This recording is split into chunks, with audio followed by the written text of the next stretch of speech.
Nayo heshima kubwa kuwapongeza sana wahitimu wote kwa kuchaguliwa kuhudhuria mafunzo haya na kuhitimu salama ikiwa wazima wa afya njema, na natambua kuwa bila ninyi wahitimu sisi wote tulioko hapa tusingekusanyika. Cha wengine wengi walio katika Jeshi la Magereza kwamba katika kujifunza unaongeza maarifa, na katika kujifunza kuna magumu unayoweza kuyapitia. Muhimu ni kuyakabili yaliyo magumu ili uweze kufikia ndoto ulionayo ya kufanikiwa kuyafikia mafunzo haya. Na leo mmeona wenyewe na ndugu waalikwa wenzangu, mmeona gwaride zuri sana ambalo walituchezea wahitimu wetu wa leo. Wakati naangalia lile gwaride nilikuwa najaribu kujiuliza wamejifunza kwa muda gani. Nataka nikiri mkuu wa magereza kuwa Jeshi la Magereza na gwaride walilotuchezea leo sisi wote tuliokuja ni ushahidi mwingine kuwa Jeshi la Magereza liko imara sana. Hongereni sana. Na kamishna wa magereza ulikubalie yule bwana yule aliyekuwa anaendesha gwaride, sijui yuko wapi.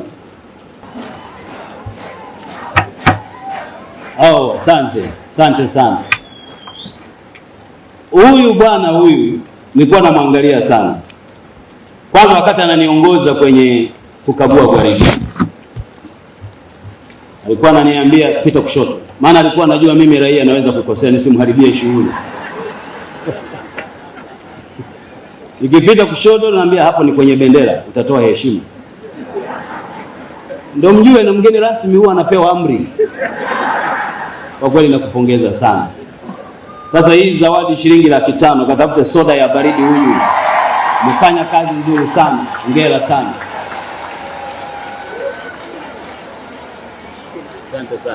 Asante sana. Na ukakamavu wake, tuseme ukweli, ninyi uongo.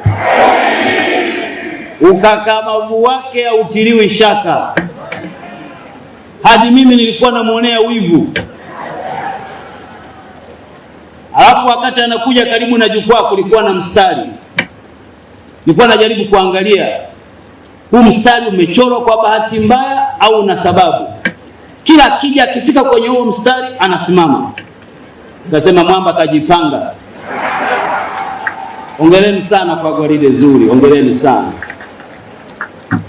Tuwapongeze tena wahitimu wetu na niwatakie safari njema ya kwenda kuanza majukumu mapya ya kiutendaji katika vituo vyenu mtakavyopangiwa. Na baada ya kusema hayo sasa, naomba kutamka kuwa mafunzo ya uongozi ya ngazi ya juu kozi namba 27 ya mwaka 2024-2025 ya Jeshi la Magereza yamefungwa rasmi leo tarehe 28 mwezi wa 3 2025. Asanteni kwa kunisikiliza na Mungu awabariki sana.